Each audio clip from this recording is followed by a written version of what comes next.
Hello everyone, and thank you for coming to my first narrated speed paint. My name is Blue Conyer, and I am a 2D artist. In this video, I tried a new way to create my cel-shaded effect after watching some of Lavender Town's speed paints. In her artwork, she uses a multiply layer to give her shadows an extra layer of color. Typically, I lock the layer after laying down a base color and work monochromatically, then add colors. But I am one who likes to try new things, so we are giving it a go. A link to Lavender Town's YouTube channel is in the description below, and I highly recommend taking a look at her videos. She's really able to put art school teachings in perspective, as well as analyzing the common problems artists face. Not only that, but she's highly entertaining, so please give her a visit. She's worth the view. As you can see, this is also my first portrait done in Photoshop. Up until recently, I have been using Krita for my artwork, but the brush lag was finally starting to get to me, especially now that I'm comfortable adding details to my digital art. However, Krita has started its regular donation drive to hopefully clean up the bugs and add new features, so I have hope that I can use the program again soon. Photoshop isn't a bad program, but going from a program that is extremely artist-friendly to a program that is a jack-of-all-trades is a little goosey. Not to mention that Krita is free and Photoshop has a monthly subscription, and as a starting out freelance artist, I don't really make that much money, so I will save what I can where I can so that way I can keep creating. Thankfully, I'm adjusting well and still able to create art that meets my personal standards. I'm still zooming in and bumping the canvas around quite a bit, but I can tell looking back at this process that I'm doing better about using the whole area and not just a tiny section of the workspace. I actually had to look up how to draw braids, when after my first couple of tries, they just didn't look right.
After laying down the first layer of line work, I go back and adjust the lines to create depth and dynamism.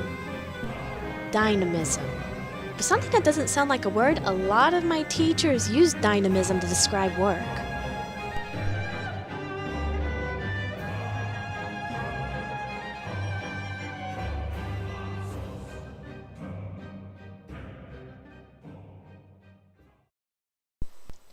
After taking a look at the final line art, it's time to add the base colors.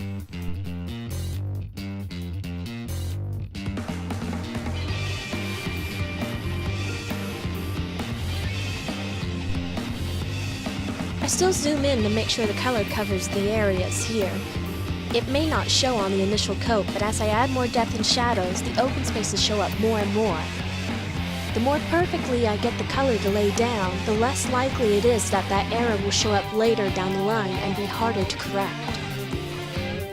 Until this point, I was still debating on what colors to make the deep shadows in Effie's hair, but with her hair color being mostly black, I decided to stick with the graphic look and make the shadows black as well. Notice here how the braid is suddenly not colored in the speed paint? I realized just before this that when I used the paint bucket tool, I accidentally hit the line art and traced all the line art in deep gray outline. So I had to go back and clean it up, which I cut out of the video. That's the thing with speed paints. You never see where the artist may have made a big error or pause to look at the reference to consider their next move. By the way, if anyone would like to see my painting process in its entirety, leave a comment below. I'll make a video just for you. I am always open to try new things. That's one thing I try to follow in my life. I don't knock something until I try it at least once. Except murder, cheating, theft, and other morally corrupt activities. I do have a limit. I'm not an anarchist. Yet.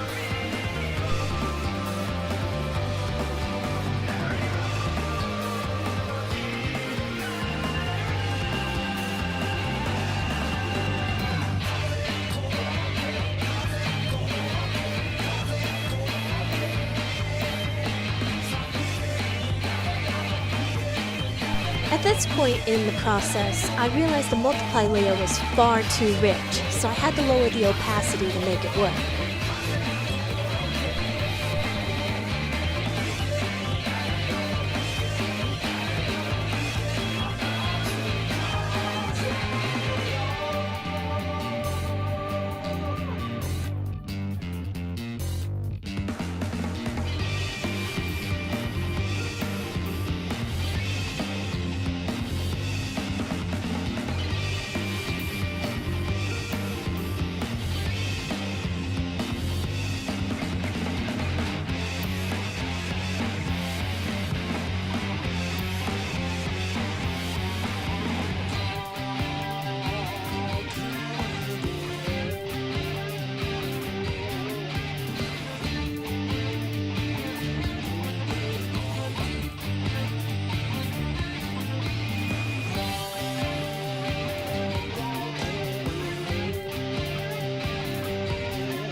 To add more depth to my shadows, I duplicated the shadow layer with the same opacity and began erasing out areas where the light would be hitting stronger and leaving the dark shadows behind.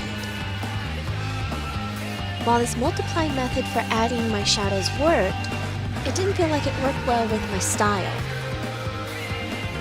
Maybe my drawing wasn't cartoon enough. I noticed that when Lavender Town used this shadow method, her drawings are very cartoon style. Whereas Epi here has a slight anime flair / American animation flair. Maybe I could try it with a more simple artwork or use it in animation. At least I tried this method and it still worked out well enough that I wanted to share it with you all. I ended up having to turn off all the color layers while I finished up the shadows. The different variations of color were distracting me and my brain kept wanting to try to work monochromatically. So taking away the distraction worked out in my favor so that way I could finish the piece. I apologize for some of the recording quality. I'm still learning how to use Audacity for this, and so far it's working out. I'm sure you can hear at the end where I've suddenly started getting good at my voice.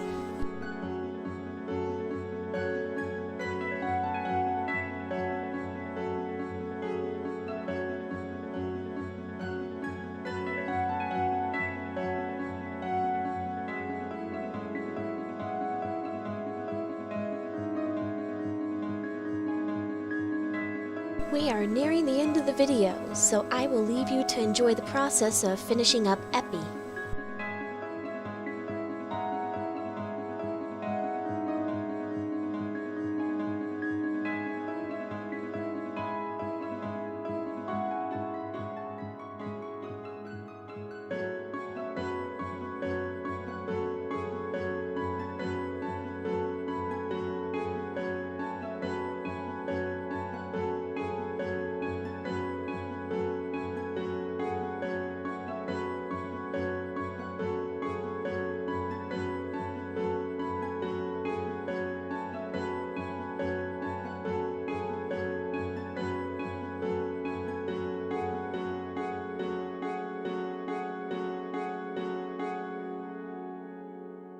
Thank you so much for watching, and I look forward to sharing my art with you guys again in the next video. Bye-bye!